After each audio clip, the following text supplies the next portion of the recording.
Hello YouTube, Liverpool fan in Japan here, the Miyazaki man Sai. We're outside Amagacho Castle.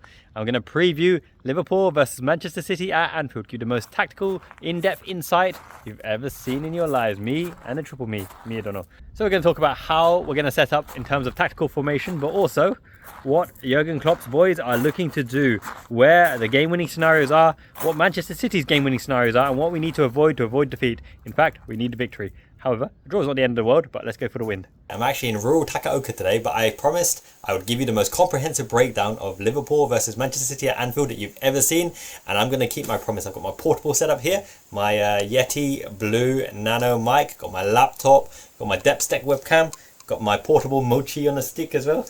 mochi. Here we go. Okay, so we're going to have to look at the win conditions for both teams. This is what you do in training every single day. Jurgen Klopp, Pep Guardiola. You drill in the tactical variations for your formation, what you're looking to do on the offense, but also the defensive shape and how you cope with the opposition's strategy. The win conditions for Liverpool are fairly obvious. Get Mo Salah into the half space, right hand side cutting inside, left foot, plenty of options. Play make through to Nunez, take a shot. For example, Diaz cutting in on the right hand side into the left half space, onto the right foot, dribbling across the line, going down the line as well. You can even have Nunez on the left to pin back Walker to make sure the offside line is fairly back, make sure Walker can't transition forward, use his pace for example, and Nunez as a body out there, out wide, is very adept at going down the line, hitting with his left or cutting the side, shooting with the right as well. In the midfield, you're looking for two controllers, McAllister and Endo, holding tight, but also the offensive and defensive transitions will be super important for the fact that John Stones and Rodri, starting at the base of Man City's midfield, Rodri will dictate the play with passing, into Rodri, out wide, into Rodri, turn and to the channel, into Stones who can tick-attack a ping as well. He was man of the match in the Champions League final against Inter Milan. They're looking to control the game as well, so it'll be ultimately a game of controlling the ball, controlling the tempo, dictating the narrative of the play. But let's look more in depth as to what they're trying to do. Now, when you look at formations, I think Manchester City's formation picks itself in this particular season. Ederson in goal, they've almost got a full squad to pick from. I think Doku's slight doubt. Grealish is the only one injured, groin injury. Typical. Grealish. And I think it'll pick itself pretty much. Ederson, right? Walker, right-sided centre-back of a three. Maybe Ake, left-sided centre-back. You'll have Ruben Diaz in the middle. Then you'll have Stones and Rodri in front of him. The double pivot central pair that gives them the overload in midfield and allows them to dictate the tempo because their one-touch game is on point. And the reason their one-touch game is on point is because this is Guardiola's style philosophy. When you hit it to him, he's got to have 360 vision all around him. He's got to know where the passing lanes are, so instantly he can drop it off into the space for the fullback to bomb onto. Then in front of him, they've got a kind of four line, right? You're going to have something like Foden, De Bruyne, Bernardo Silva, and either Julian Alvarez or Doku on the left-hand side. Erling Haaland up front. So the key point is you've got to create the opportunities for Haaland to get the ball in and around the penalty box area, to shift it to side, to shoot, get him in behind, or let him have the final one or two touch for finishing opportunity. Their gaming conditions are fairly obvious. Foden cutting inside in the pocket, Bernardo Silva roaming, disrupting our sixth position, pressing, Endo pressing McAllister and weaving his magic in there like David Silva used to do. Doku one-on-one against Trent Alexander-Arnold previously. This time would be against Conor Bradley most likely. Could potentially be Joe Gomez as well. And obviously Erling Haaland in and between our fullback and the centre-back, driving with his physical presence and his finishing ability. They get Haaland on the ball in the correct areas. It's going to be very bad unless Kelleher can pull an absolute blinder. But Kelleher has been saving shot after shot. He's predominantly an excellent shot stopper and a good distributor as well. Plucky Irishman, I love it. But you know what Man City are looking to do. They're looking to dominate possession, dictate the tempo of the game, play it to their narrative and their flow. Stones and Rodri pulling the strings, roaming tiki-taka, moving the ball around, transitioning the players in and around and creating those offensive half-space opportunities to allow their silky players like Foden, De Bruyne to really do the damage, and Bernardo Silva roam around, a technical genius. They are overloaded in attacking competence, and even Julian Alvarez adds something to effect as well because he's also a goal scorer, goal poacher, shadow striker in amongst their ranks. But what do you do to stop Manchester City? So you've looked at the kind of tactical ploys historically that they've tried to do against Liverpool FC. So let's say, for example, you have a De Bruyne on the left half space in the offensive third. He's looking to play the ball across. Obviously, when you transition and move the team across to the right-hand side, you're talking Phil Foden, you're talking possibly Bernardo Silva roaming out there, creating overloads against the fullback. They like to hit the ball through the lines between the fullback and the centre-back to get a player in and behind. But Liverpool are very good at shunting them out wide, and Manchester City traditionally aren't a crossing team. So what they look to play the ball around until there's an opening to switch the play. And when you switch the play over to the other side, you're looking at Jeremy Doku, for example. He is now looking not to go one-on-one. He's looking to play the ball across to someone diving in the back post. So when you switch the ball to the opposite wing, the main threat is actually on the other side. You overload the other side in anticipation for the ball coming across the face of your goal. But one thing Liverpool have been very weak in recent weeks, actually, is not the ball in and behind the back line. It's the ball in front of our defence. They've transitioned the ball. If you saw Sparta Prague, for example, they had lots of opportunities because they transitioned the ball in front of our defence to the wide man on the wide part of the box who can shoot across goal, and any deflection they've got lots of runners coming in because that's where initially the ball originated from, right? Manchester City are very good at the type of play. That quick switch is a little bit sneaky. They have a dummy runner in and behind, wait for the ball to come out, bring the opposition away, hit the ball in front of your defence and look to transition it back to the opposite side where Haaland or Poacher can get the ball in, get the goal in, get a shot in. Very, very threatening. Traditionally, we've been quite weak right on the corner of our area because it's very hard to pick up that spare man when the ball's on the other side. So Liverpool have to be aware. Now this is what Jurgen Klopp will be training the team every single day in training, right? When this player gets the ball in that space, they're looking to do this. You have to be alert. Even when the ball transitions to the other side, your job is to keep your eye on that player, the dummy runner who's trying to run in behind you, run to the post, run for that finishing chance. You've got to have your composure to keep the offside line, and this is where Endo and Alexis McAllister are absolutely vital because they form the extra man to form the blanket against any late runners. They've got to be aware for all of these silky technicians, your Bernardo Silva, your Kevin De Bruyne, your Alvarez, your Foden, who will make the late runs into the box and those that stay on the edge of the area because you can't pin back too deep because otherwise Rodri will come forward and he'll blast one in for 30 yards or blast in with a deflection. Rodri is so good lately, being that last man, late runner from midfield and contributing. Now Liverpool actually have some players who can do this as well. Dominic Szoboszlai, McAllister and Endo from our offensive transition can be that last man on the edge of the area and smash something in from a pullback. Obviously Salah pulling back to Endo, smashed it against Fulham. Szoboszlai always can smash it in from distance, left foot and right foot, and McAllister has shown that he can hit one from range as well. Now from range is a very, very vital aspect of the Liverpool's game plan because do you remember Pep Guardiola said the threats of Liverpool in that exclusive documentary, only the front three, Firmino, Mane, Salah. He underestimated Alex Oxlade-Chamberlain being able to break the press and absolutely daisy cutter and rocket one into the corner. And he done it twice against Man City. Got into that half space, driven with physical prowess, with pace, with agility and ability, beating their press and shoot it in, which is why it might be a bit harder these days because it's not just a Fernandinho or Nigel de Jong or a single pivot. They played Stones and Rodri there to really block the long-range shots because I don't think Ederson is the best long-range shot stopper. That being said, they're very, very good at playing from the back and it's very, very hard to press them, and one of Man City's winning conditions is by breaking our press. If they can upset our rhythm, upset our press and make our press ineffectual and nullify it, they go a long way to really silencing the crowd. But can they really silence the crowd? Because Anfield will be geeing up our boys from minute one. This is the absolute showstopper piece match of the weekend, perhaps of the season at Anfield, Liverpool. 1 point in between us. We have to show why deservedly we are top of the table. We have played so many matches so far and we've got to this point because Man City have drawn or lost in this season against opposition, and if they can lose to those oppositions, obviously with all their might and all their financial power and all their technical and tactical players, Liverpool at Anfield must be intimidating. We've got to make an absolutely raucous atmosphere to take them off their game from first second right into them. Offensive press, Gengen press, close the half spaces, get Anfield on his feet. This is where players like Endo crunching someone, demolishing someone, bodying someone, really lift the crowd. Szoboszlai is a physical beast as well. We have so many physical monsters in here. Van Dijk, hopefully Konate is fit. I think it was just precautionary. Hopefully it's not a bad muscle injury and hopefully he's fit because he would be very, very good for this particular fixture. However, Joe Gomez, put some respect on his name. He's done an admirable job the whole season. Left back, right back, defensive six midfielder, inverting from right back into the defensive six midfield position, double pivot as well. He's done everything asked of him, and last season as well he bodied Haaland in the corresponding fixture and he was man of the match, I think, for Liverpool in that particular game as well. In the absence of Trent Alexander-Arnold to creatively, work his magic, we're going to have a Conor Bradley, we're going to have a Joe Gomez, perhaps Gomez might even be on the left-hand side. So we've got to talk about Liverpool's formation here. And Liverpool's formation is dictated by what Jurgen Klopp is looking to do in specific areas, specific scenarios he's trying to create, and the duels that you've got to be aware of. So who do you want to mark Haaland, Erling Haaland?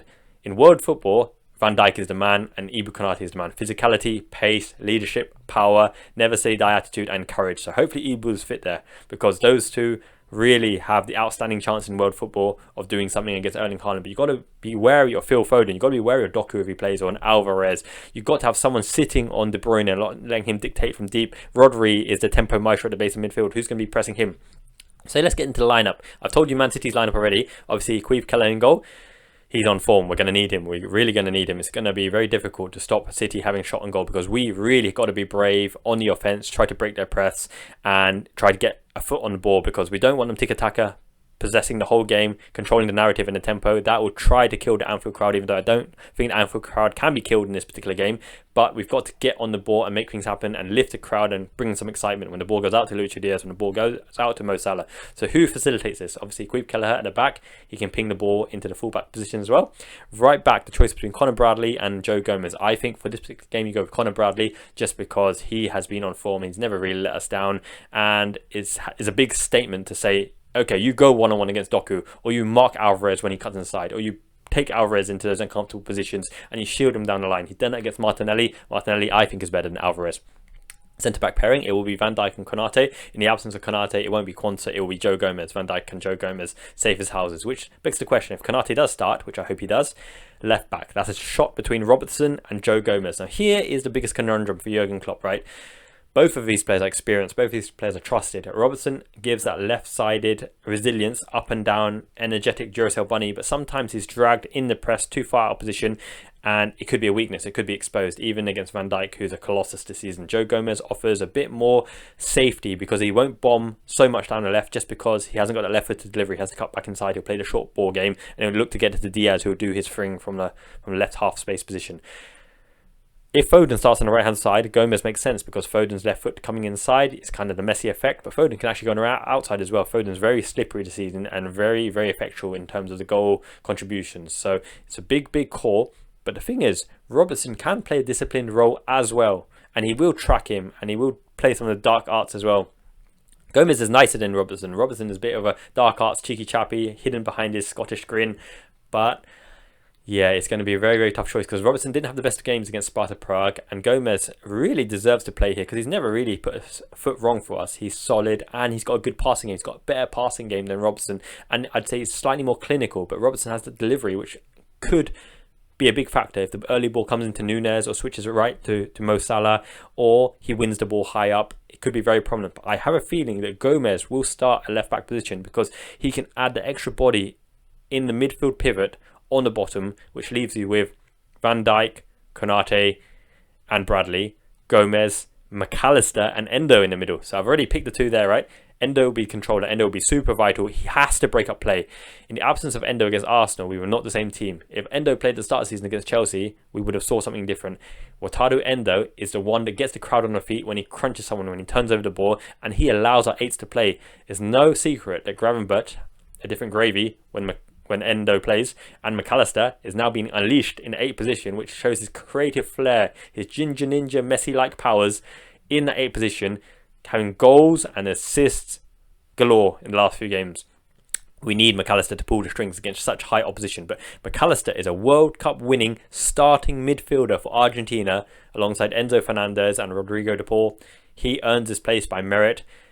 Endo, McAllister and Szoboszlai. Szoboszlai back with a goal, fit. He has the X factor. He has the speed. He has the physicality, defensive discipline to cover back for Bradley as well. But here's the question: Szoboszlai's been playing right-sided 8, but last week and lately, McAllister's been playing the right-sided 8, and he actually can drill the ball from right side because his right foot is better. So who goes in the left-sided 8? Who do you trust to turn into traffic, turn away from danger, and to play the short ball passing game with Lucho Diaz?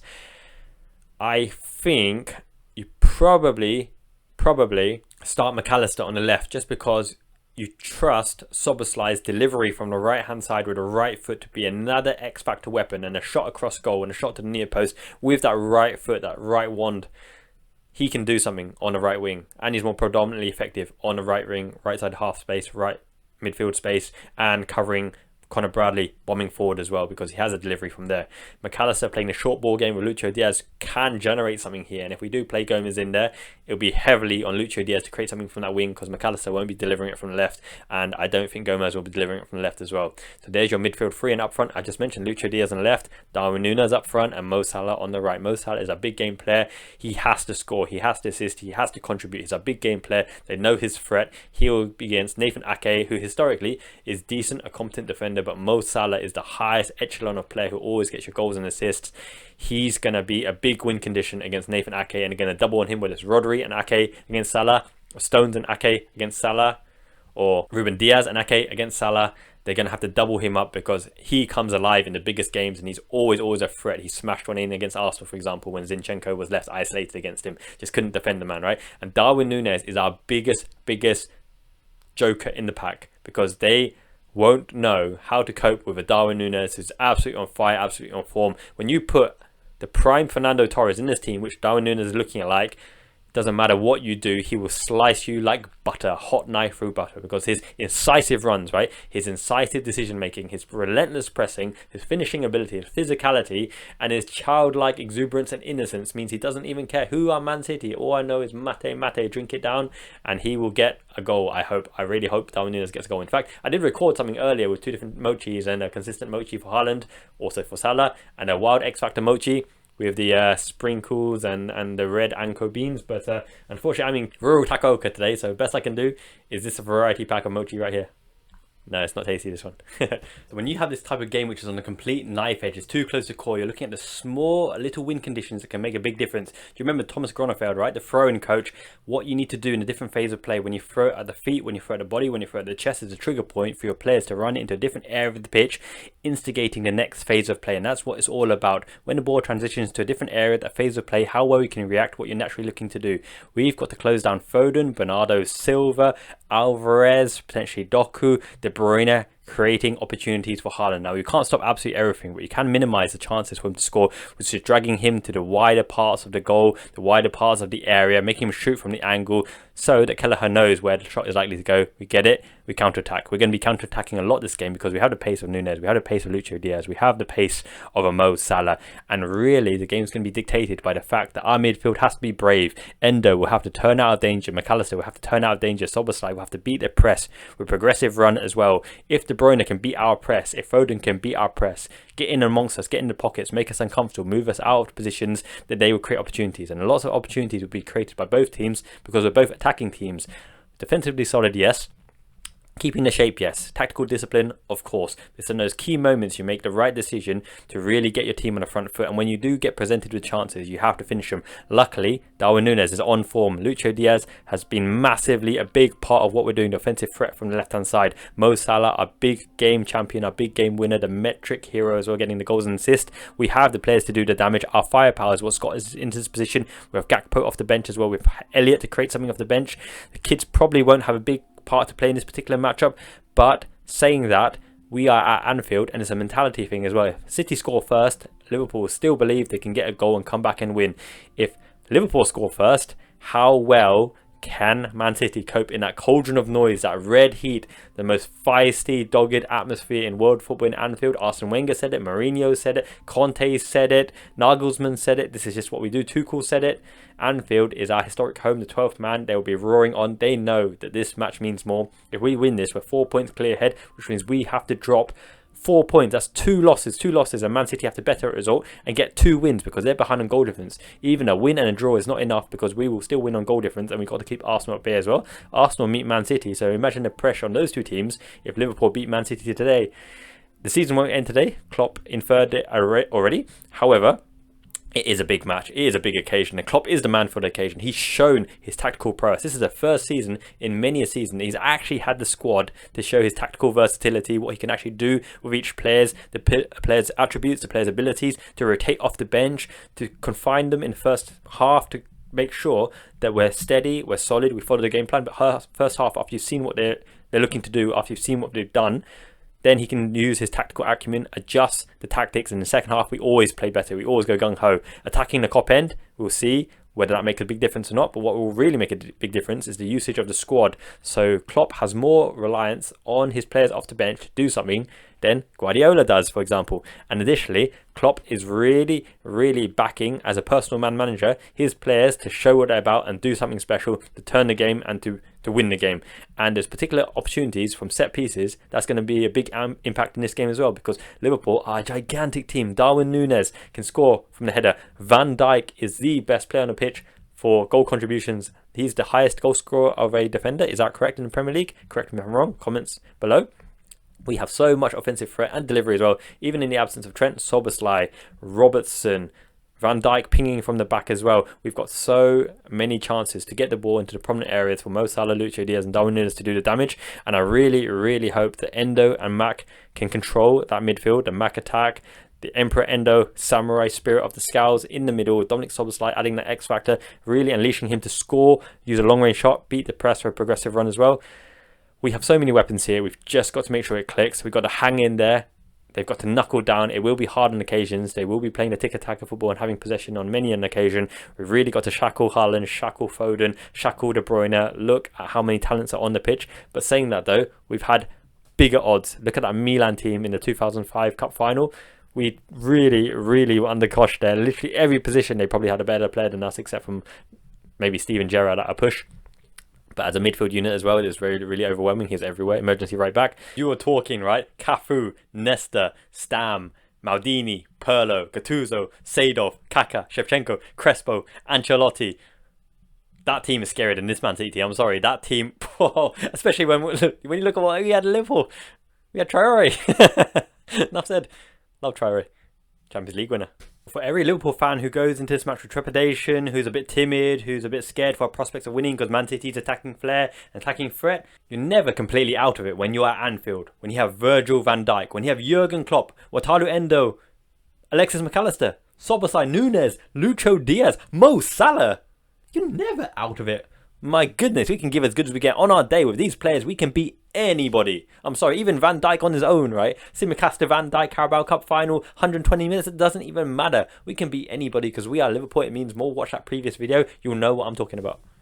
And then it comes to the coaches, Pep Guardiola and Jurgen Klopp, and what they're trying to achieve. Serial winner, Pep Guardiola, but also serial winner, Jurgen Klopp. Jurgen Klopp has won it all except the Europa League, which we can put in our trophy cabinet this season because I think we're still favourites for that. We could meet Leverkusen, right? Alonso, could it be a passing of the torch kind of thing? We'll beat them, obviously, because we need to win the Europa League as well. Quadruple is on. But mentality monster is Klopp's mantra, and they fully trust in his game plan. And this is what it's all about. Sometimes you put players on the pitch in your starting 11 or take them off the bench not because of their ability, or because of who they are, but you trust them as a person and what they can bring to the game in terms of their personality, the decision making, but also their attention to detail, what they notice in that game, and their ability to perform as you instructed them. You've come up, meticulously crafted a plan of attack, a plan of defense, a plan to win the match. Certain scenarios, certain situations, what you need to do. For example, if Foden is coming in and upon you, you hold him, you don't commit until your McAllister or Endo can come back, your Lucho Diaz can come back, your Nunez can come back to box him in, set the trap, contain him, try to turn over the ball, break their morale, break their spirit, break their character. If they're not having a good game, they might be desperate and try desperate things.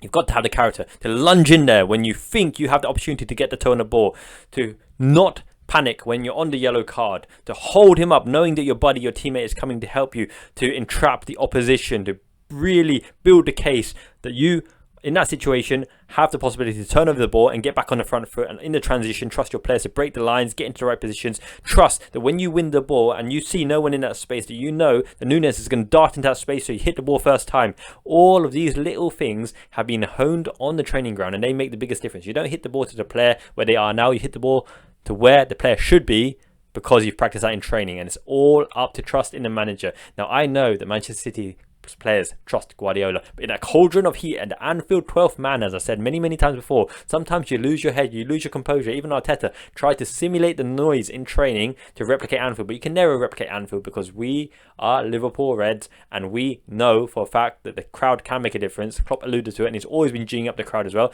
and the romanticism of Klopp's final season, final hurrah, last chapter. I think there's an extra 1% that the players can give every single match This is what you play football for. And this is what you enjoy as a Liverpool fan, as a football fan. The biggest matches, sure, you're stressed, you feel pressure, you can't sleep, you're itchy, you're sweating. But this is what you live for. And trust our boys, these are serial winners who have won everything possible to date. The Carabao Cup, we're top of every league that we could possibly be in, the Europa League and the Premier League. We are on fire. Our big players are on form. This is at Anfield. Everything gives us the possibility to win on the weekend.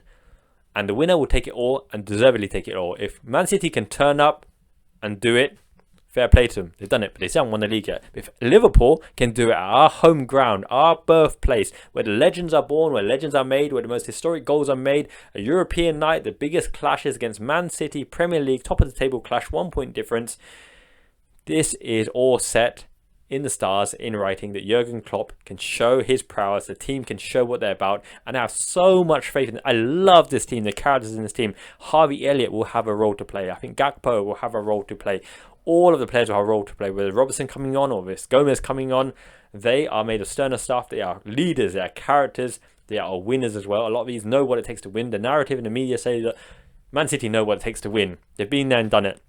They're experienced. So are Liverpool. Van Dijk's won everything with us. So is Robertson. So is Gomez. We have winners in this team too. McAllister's a World Cup winner.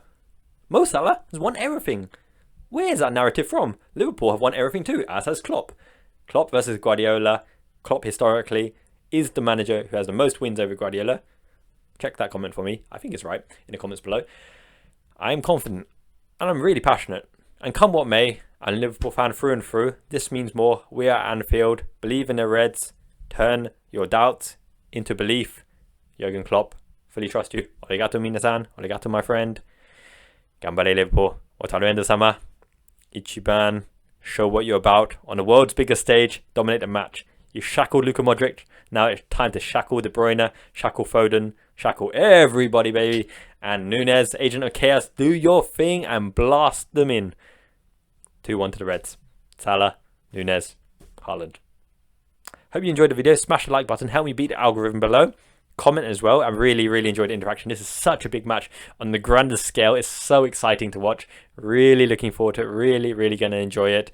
Hope you guys can sit tight, enjoy a drink, enjoy a bevy, enjoy the match as well. Let's celebrate the goals and support Liverpool and shout from the heavens, shout your rooftop off and Anfield, roar and show them the fear of the red men marching through. You will never walk alone, Minasan. Miyazaki Manichiban. Janet.